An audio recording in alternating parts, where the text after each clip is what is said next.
Warahmatullahi wabarakatuh. Bagaimana kabarnya teman-teman soleh solihah kelas 6? Masih semangat belajar? Alhamdulillah, hari ini kita masih dipertemukan Allah dengan nikmat iman, Islam, dan nikmat sehat. Kita berdoa agar diberikan kemudahan dalam belajar dan mendapatkan ilmu yang bermanfaat.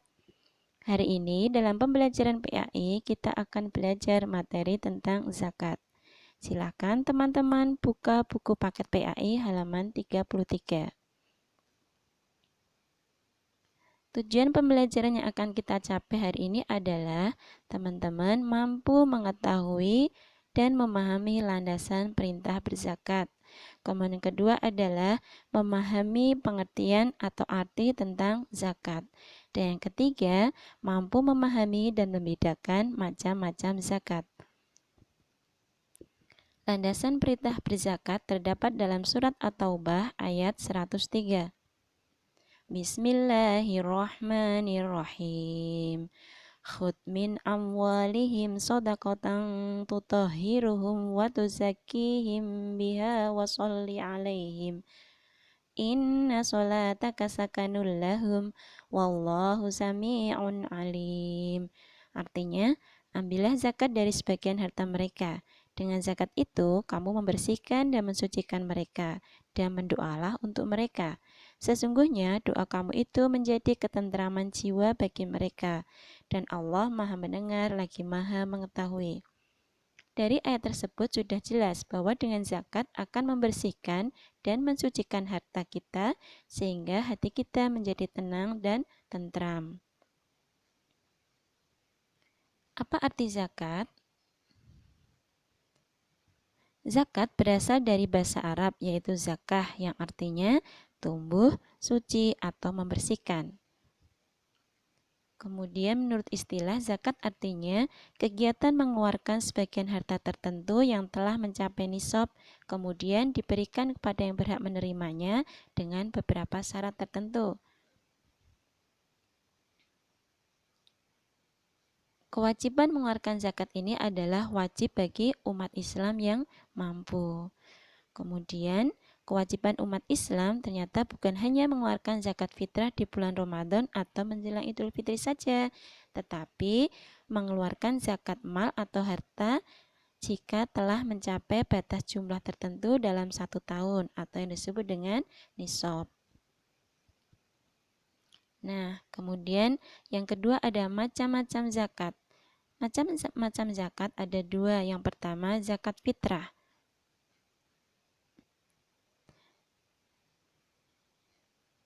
Zakat fitrah yaitu zakat yang diwajibkan bagi setiap muslim baik laki-laki maupun perempuan yang memiliki kelebihan bagi keperluan dirinya dan keluarganya di hari raya Idul Fitri yang berupa beras atau bahan makanan pokok lainnya sebesar 2,5 kg atau 3,5 liter tiap orangnya.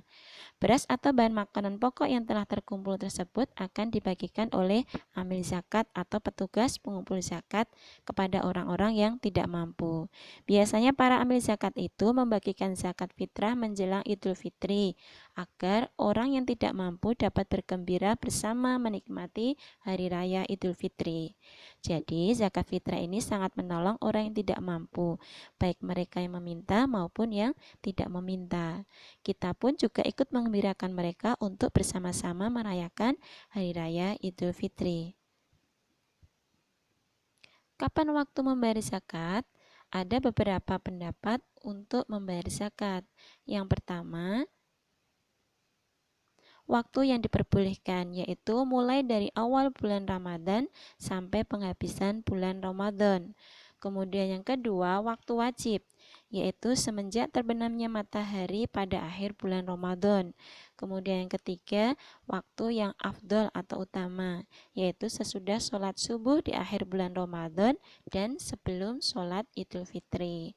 Jadi, zakat fitrah itu boleh dibayarkan sejak awal bulan Ramadan sampai menjelang sholat Idul Fitri.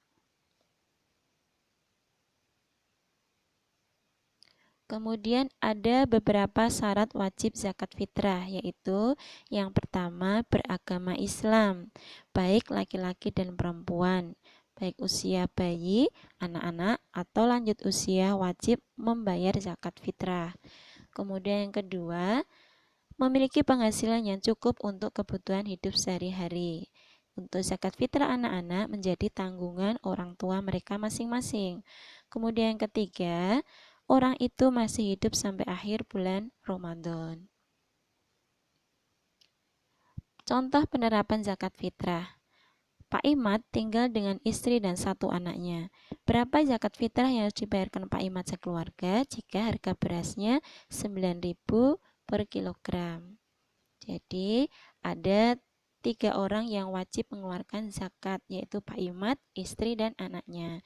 Jika zakat fitrah itu dibayarkan dengan beras, maka 2,5 kilogramnya dikali 3 orang, mendapatkan hasil 7,5 kilogram. Kemudian jika dibayarkan dengan uang, maka 7,5 kilogram tadi dikali dengan 9.000, hasilnya adalah Rp67.500.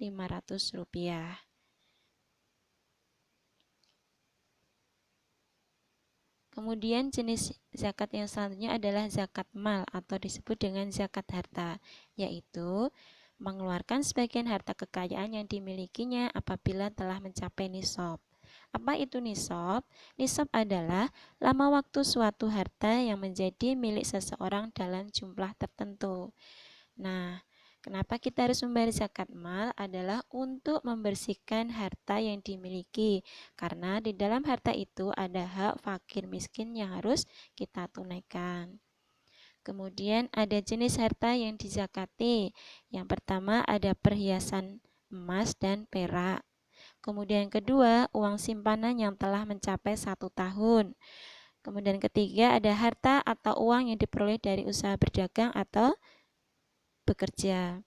Kemudian selanjutnya ada hasil pertanian seperti padi, jagung, dan palawija.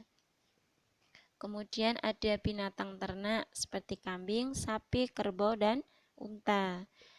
Harta yang selanjutnya ada hasil tambang dan barang temuan seperti emas atau guci yang tinggi nilainya. Kemudian syarat wajib zakat mal yang pertama adalah beragama Islam. Kemudian balik dan berakal. Kemudian harta itu adalah miliknya sendiri. Keempat adalah mencukupi 1 nisab sesuai dengan jenis yang akan dikeluarkan zakatnya. Kemudian terakhir, zakat itu telah mencapai 1 haul atau 1 tahun.